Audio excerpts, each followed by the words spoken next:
back with the F56 JCW. Now, in the last video, basically we were on the dyno with it a few days ago, and we had an issue with both exhaust and intake Vanos hubs, or so we thought.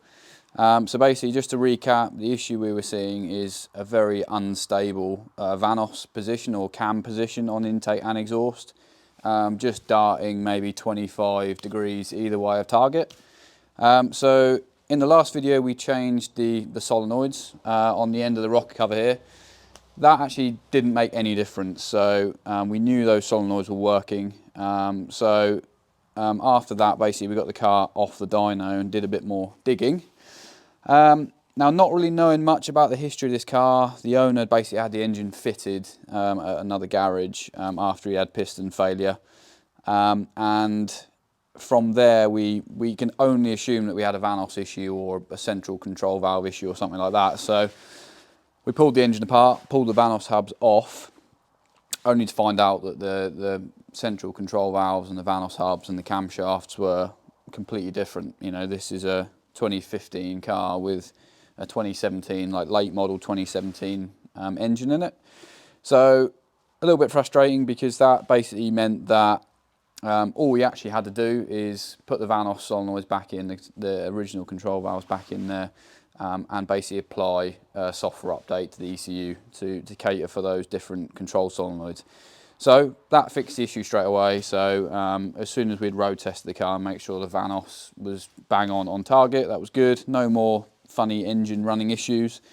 We've just literally got this car back on the dyno, did a power run on the stock tune with the software update, and then just did a run on our calibration, our stage 2 calibration.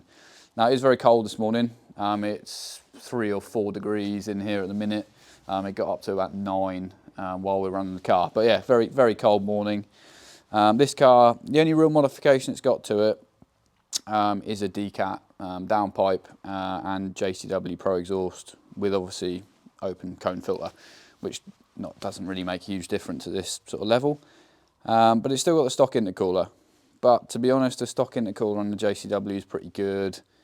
Considering how cold it is today, it's actually done really well. So if we just go over to the TV, we'll just see what we've got from it. So again, this car is running on Shell V power, so we can happily extract this sort of power from the engine without having any knock issues.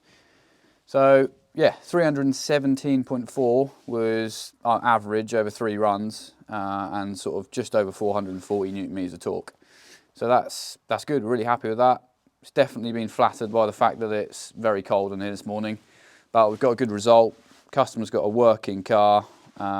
It's got effectively a brand new engine in it now, brand new turbo, a good decat downpipe, JCW Pro exhaust, and our cal, and there are the results. You know, nearly 320 horsepower, not many bolt-on modifications. So yeah, really happy with that, and happy we've got a good outcome for this one.